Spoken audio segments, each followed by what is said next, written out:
Fala, galerinha! Beleza? Eu sou Marcelo Bolinha e estou resolvendo a prova de física do vestibular 2023 da Mackenzie. Eu vou fazer agora a seguinte questão. Em uma estação de esqui, um snowboarder desliza morro acima em uma ladeira com inclinação θ com a horizontal, sem utilizar qualquer propulsão externa. O snowboard é feito de madeira encerada, o que influencia o atrito entre o snowboard e a neve molhada.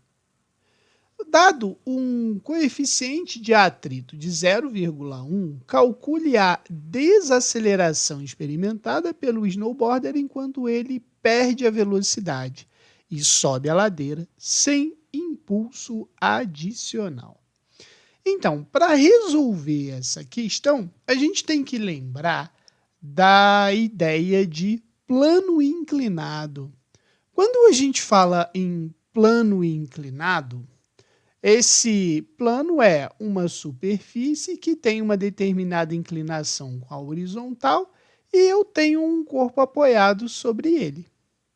As forças naturais que atuam nesse corpo seria o seu peso, que é sempre apontado para o centro da Terra, e a reta normal, né, que é a reação, né, que a superfície faz sobre o corpo, e ela é perpendicular a essa superfície.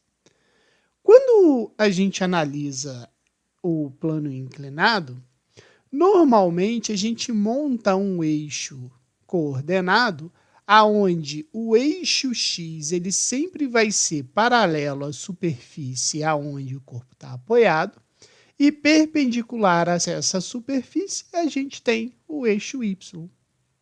Fazendo a projeção do P, né, que é o peso do corpo, para o eixo X e para o eixo Y, a gente tem a seguinte ideia. O PX ele fica paralelo à superfície, né, do plano inclinado e o PY ele fica perpendicular à superfície do plano inclinado. Note que o ângulo de inclinação da superfície do plano inclinado ele vai ser exatamente esse ângulo aqui formado com o eixo Y. Então, no plano inclinado, o eixo do y vira o eixo do cosseno e o eixo do x vira o eixo do seno. Arrumando essa projeção de vetor px, py e o p, a gente vai ter a seguinte figura formada. Ó. Aqui é o px, aqui é o p e aqui é o py.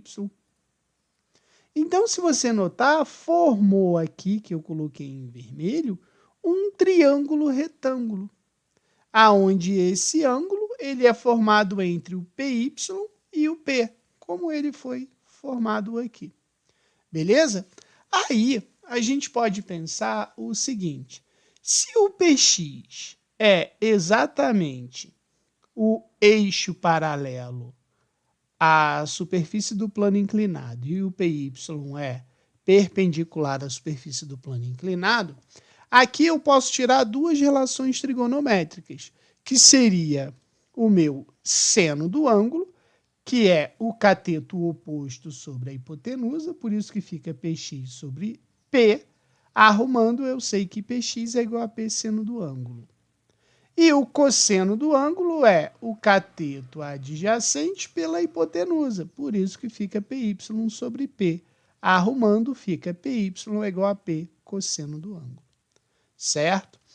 Se você não guarda essa situação toda e tem dificuldade, você pode pensar da seguinte forma, olha só.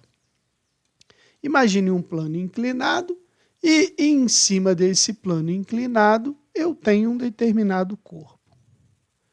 Tá?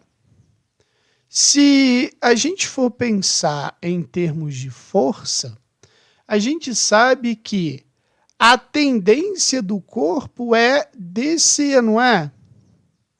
Então, quando a gente tem essa força aqui, a gente pode dizer que é o quê? P seno, porque ele está descendo. Descendo vira P seno. Então, P seno do ângulo fica P seno do ângulo. Certo? Como o problema está falando, a direção, né, o sentido do movimento do esquiador é subindo o plano inclinado, certo? Ó, a estação diz que ele desliza, né, o snowboarder desliza morro acima. Então, a gente pode dizer o seguinte, que esse snowboarder ele está indo nessa direção. Então, a resultante das forças que está atuando sobre esse snowboarder é exatamente no sentido de subir. Porém, a gente sabe que eu tenho o P seno aqui, que é a força natural, e como ele falou que existe atrito, o coeficiente de atrito é contrário ao movimento. Se o corpo está subindo, a força de atrito atua nesse sentido. Analisando essas forças aqui, a gente pode dizer que a força resultante vai ser igual a quem? A força de atrito mais o meu Px, que é exatamente essa força paralela que faz o corpo descer, a força natural que atua sobre o corpo. Como a resultante da força é exatamente a segunda lei de Newton, a gente pode dizer que MA é igual à força de atrito, que é o coeficiente de atrito vezes a normal, mais o Px, que a gente viu ali, que é igual a quem? P seno do ângulo. Note nessa figura aqui que o meu PY ele é exatamente a reação contrária à normal. Como esse corpo ele não vai fazer movimento nesse sentido, a gente pode dizer que a normal ela é igual ao PY. Então, vai ficar assim, ó, MA é igual a μ vezes PY. Quem é PY? É o P cosseno do ângulo mais P seno do ângulo, certo? Aí, agora, a gente pode ainda escrever assim, ó, MA é igual a μ vezes mg, cosseno do ângulo, mais mg, seno do ângulo. Note que todos os termos têm massa, então a gente pode simplificar as massas. E com isso eu sei que a aceleração ou desaceleração que ele está falando vai ser μ vezes g vezes cosseno do ângulo mais g seno do ângulo. Substituindo os valores, a gente sabe o seguinte, que o coeficiente de atrito, ele disse que vale 0,1. O valor da gravidade, a gente sabe que é 10, e o cosseno do ângulo, ele disse que vale 0,95. Mais 10, que multiplica o seno do ângulo, que é igual a 0,3. Então, a gente sabe que a aceleração vai ser 0,1 vezes 10 vai dar 1. 1 vezes 0,95 é 0,95. Mais 10 vezes 0,3 vai dar 3. Logo, a gente pode dizer que a aceleração é de 3,95 metros por segundo ao quadrado. Por isso que a resposta é a letra A. Beleza? Qualquer dúvida, deixe nos comentários que eu te respondo.